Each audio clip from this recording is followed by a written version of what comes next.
Hammaga assalomu alaykum.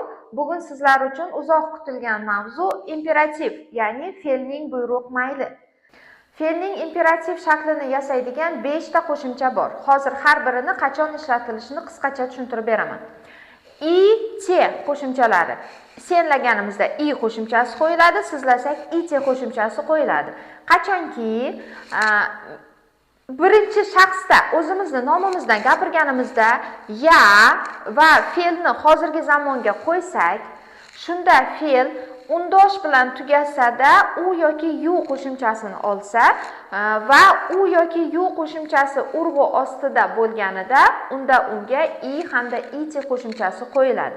Например, я люблю deganda mana ko'rib turibsiz, undosh bilan tugayapti va qo'shimchasi yuga udareniya tushyapti.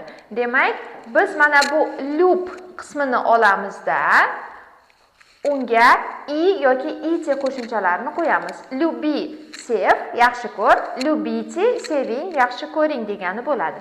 Yoki я жду desak, я жду deganda undosh bilan tugayapti hamda oxiridagi u okonchaniyaga udareniya tushyapti. Demak, biz mana bu jd qismini olamizda va undan keyin I yoki it qo'shimchalarini qo'yamiz.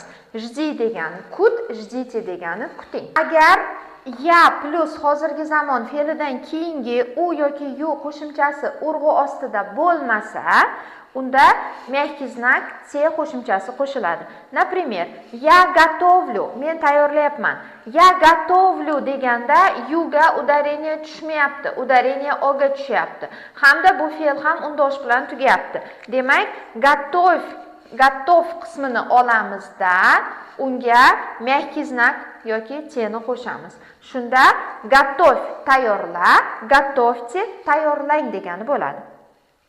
Agar ya plus hozirgi zamon fe'li unli bilan tugasa hamda unga qo'shilgan yu qo'shimchasi urg'u ostida bo'lmasa, bu holatda yt qo'shimchalarini qo'yamiz. Например, я гуляю deganda udareniya yuga tushmayapti, udareniya yaga tushyapti. Bu holatda biz gulya qismini olamiz, ya'ni unli bilan tugagan qismini olib unga yt qo'shimchasini qo'shamiz. Gulay degani sayr qil, gulayte degani sayr qiling. Harakati o'zimizga qaytuvchi, ya'ni возвратный fe'llarda esa agar fe'limiz unli bilan tugasa, biz unga s qo'shimchasini qo'shamiz. Undosh bilan tugaganda esa ся qo'shimchasini qo'yamiz buyruq maylida. Masalan, вернись, qayt. Mana unlidan keyin biz s-ni qo'shdik. Yoki улыбнись, tabassum qil, unlidan keyin s qo'shimchasini qo'shyapmiz. Умывайся deganda mana bu y bu undosh. Undoshdan keyin ся qo'shimchasi qo'shilyapti. Одевайся deganda xuddi shu holat. Undoshdan keyin ся qo'shimchasi qo'shilyapti.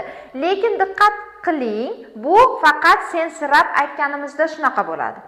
Sizlasak, unda har doim unlidan keyin ham, undoshdan keyin ham, ya'ni вы deganda tez qo'shimchasi qo'yiladi. Вернитесь, qayting. Улыбнитесь, tabassum qiling. Умывайтесь, yuz qo'lingizni yuving. Одевайтесь, kiyimingizni kiying, ya'ni kiyining degani bo'ladi. Mana bu 3 ta so'z esa istisno so'zlari. Bu so'zlarni buyruq mayli mana bu qoida bo'yicha yasalmaydi-da. Bularni buyruq maylini prosta eslab qolishimiz kerak. Есть degani yemoq, yesh, ye, yeshti, yeng. Pить, ichmoq, pey, ich, peyte, iching.